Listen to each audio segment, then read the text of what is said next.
આજરોજ છોટાઉદેપુર જિલ્લાના કવાંટ ખાતે કોંગ્રેસ પાર્ટીની જન આક્રોશ સભાનું આયોજન કરવામાં આવ્યું હતું, જેમાં કોંગ્રેસના પ્રદેશ અધ્યક્ષ અમિતભાઈ ચાવડા, વાંસદાના ધારાસભ્ય અનંતભાઈ પટેલ, વડગામના ધારાસભ્ય જિગ્નેશભાઈ મેવાણી,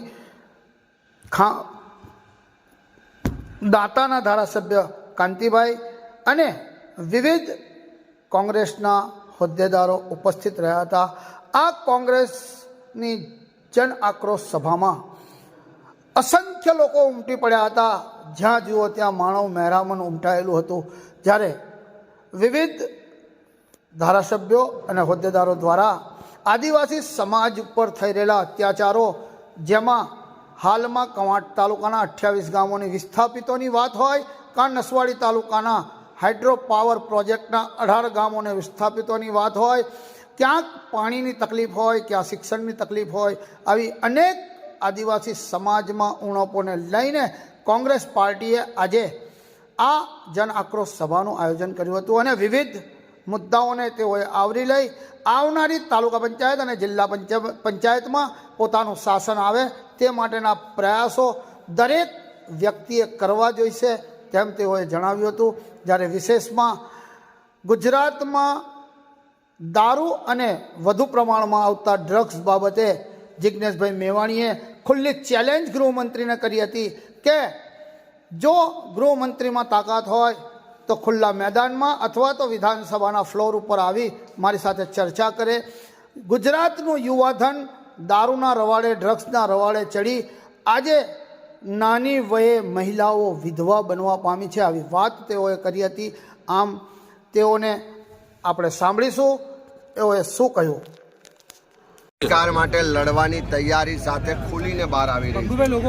આજે જનાક્રોશ સભામાં કવાંટ છોટાઉદેપુર ખાતે તમે જોઈ શકો છો કે હજારોની સંખ્યામાં અહીંયા આદિવાસી વિસ્તારમાં તમામ યુવાનો, ભાઈઓ, બહેનો, સાથીઓ આજે ખુલીને એકી અવાજે કહી રહ્યા છે કે આ 3 દાયકાના શાસનમાં ખૂબ અન્યાય થયો, ખૂબ અત્યાચાર થયો, ખૂબ આદિવાસીના અધિકારો છીનવ્યા।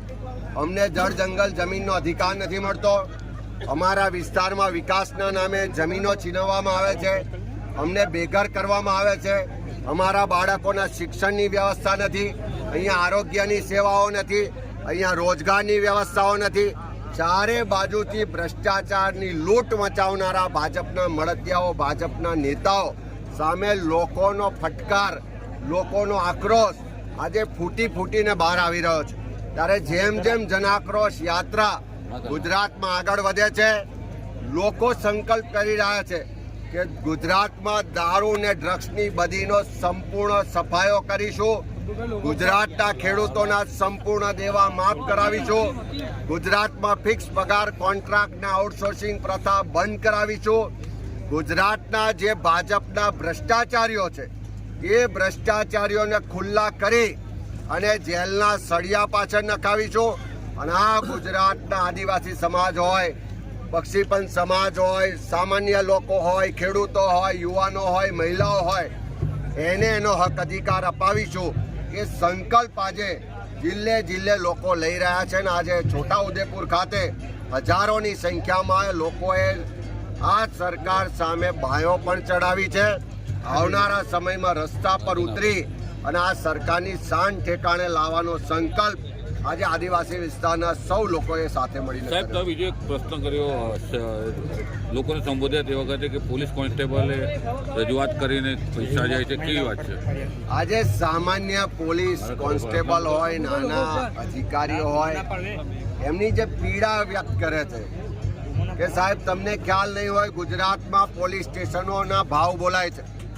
બોર્ડર પરના પોલીસ સ્ટેશનો હોય કે જ્યાંથી કન્ટેનરો ભરીને દારૂ આવે છે, પોર્ટ પરના એટલે કે દરિયા કિનારાનો જે પોલીસ સ્ટેશનો છે જ્યાં સ્ટીમરો ભરીને ડ્રગ્સ આવે છે, એવી જગ્યાના ભાવ લાખોમાં હોય છે। ત્યાં પોસ્ટિંગ લેવું હોય તો 25 લાખ 50 લાખ રૂપિયા આપવા પડે છે। અને સાથે સાથે દર મહિને ગાંધીનગર બેઠેલા લોકો ટાર્ગેટ આપે છે કે તમારા પોલીસ સ્ટેશનમાંથી આ મહિને આટલી રકમ પહોંચાડવાની છે, એ ટાર્ગેટ પૂરો કરવા માટે જ્યારે પોલીસના નીચેના માણસો દારૂના અડ્ડા પર જાય, કૂટણખારા પર જાય, ડ્રગ્સના અડ્ડા પર જાય, જુગારના અડ્ડા પર જઈને ઉઘરાણું કરીને લાવે છે, તો નીચેના પોલીસવાળાના ભાગમાં તો ખાલી 10% આવે છે. 90% હિસ્સો ઉપરના અધિકારીઓને ગાંધીનગરમાં બેઠેલા નેતાઓ અને મંત્રીઓ લઈ જાય છે. આવી દર્દ, આવો આક્રોશ, આવી પીડા સામાન્ય પોલીસના કર્મચારીઓ વ્યક્ત કરી રહ્યા છે.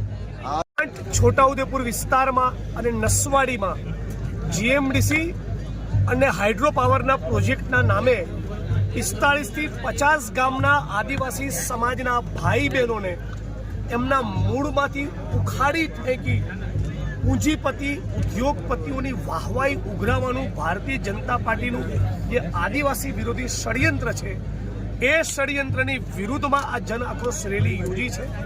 કોંગ્રેસ પાર્ટી એ સંકલ્પબદ્ધ છે કે આદિવાસી ખેડૂતો, આદિવાસી સમાજની મરજીની વિરુદ્ધ એમની જમીન છીનવવાની વાત તો દૂર રહી, પણ લડીને સંઘર્ષ કરીને આદિવાસી સમાજની પડખે ઉભા રહી જંગલ જમીનના કાયદાને પૂરેપૂરું લાગુ કરાવીશું.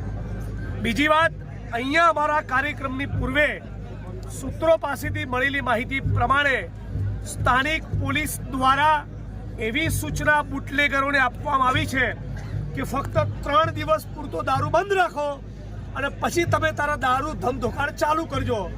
આ કોઈ પણ સંજોગોમાં ચલાવી લેવાના નથી.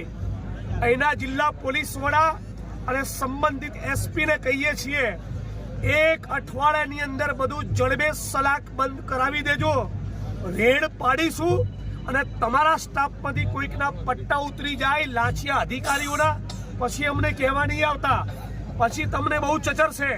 કોંગ્રેસ પાર્ટીના હેલ્પલાઇન ઉપર છોટાઉદેપુરમાં ચાલી રહેલા દારૂ જુગારના અડ્ડાની માહિતી રોજ અમારા સુધી પહોંચી રહી છે.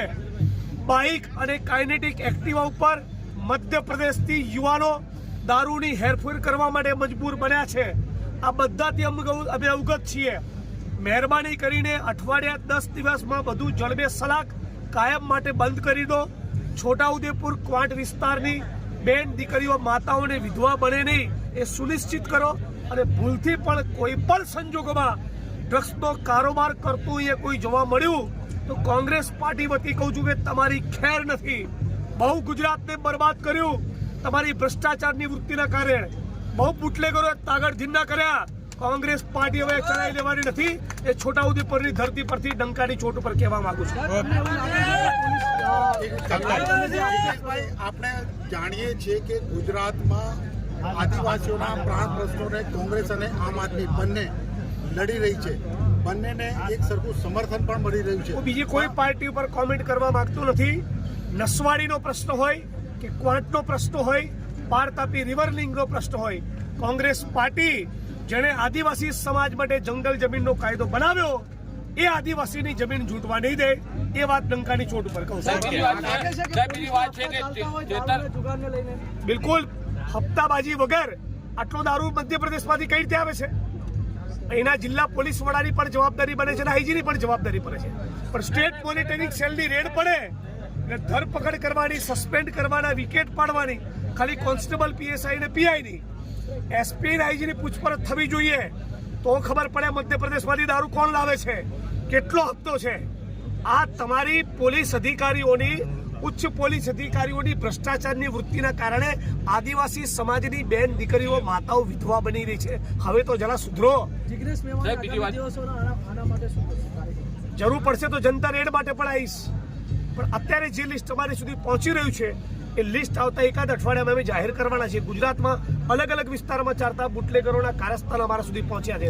બહુ દુઃખ સાથે કહેવું પડે છે, સુરતની અંદર જ્યાંથી હર્ષ સંઘવી ગુજરાતના ગૃહમંત્રી આવે છે 8 ચોપડી પાસ, એમના વિધાનસભાની બાજુમાં એક યુવાને દારૂની રત્તના કારણે મોત વાલું કરવું પડ્યું. માણસ મરી ગયો. આજે સવારે એના પિતા સાથે વાત કરી, સોનવણી કરીને પરિવાર છે. શરમ આવી જોઈએ. 28 ઘટનાઓ બની જેમાં બુટલેગરોએ પોલીસના કર્મચારીઓ ઉપર હુમલો કર્યો. સંગીતા મહેશ્વરી નામની એક દીકરી ઉપર. અને સૌરાષ્ટ્રની અંદર ઘટના પડી કે બુટલેગરોની વિરુદ્ધ ફરિયાદ કરે તો પોલીસ બુટલેગરને જાણ કરે છે અને પોલીસે કરેલી જાણના પગલે બુટલેગર ફરિયાદ કરનારાના ટાંટિયા તોડી નાખે છે. આવું ગુજરાત કોઈ પણ સંજોગોમાં અમે ચલાવવાના નથી. હર્ષ સંઘવીને ફરી ચેલેન્જ આપું છું, સળંગ 7મી ચેલેન્જ. તાકાત હોય તો ગુજરાતના પોલીસ ભવનના પ્રાંગણમાં કે વિધાનસભાના મંચમાં લાઈવ કરીને મારી સાથે ડિબેટ કરે. જે પણ મંત્રી કૂટણખાના, જુગારના અડ્ડા, દારૂ અને ડ્રગ્સના કાળા કારોબારમાંથી કમાય એ ગુજરાત અને ભારત ભૂમિનો ગદ્દાર કહેવાય. આવા ગદ્દારોને છોડવાના નથી. ગુજરાતમાં દારૂબંધીને લઈને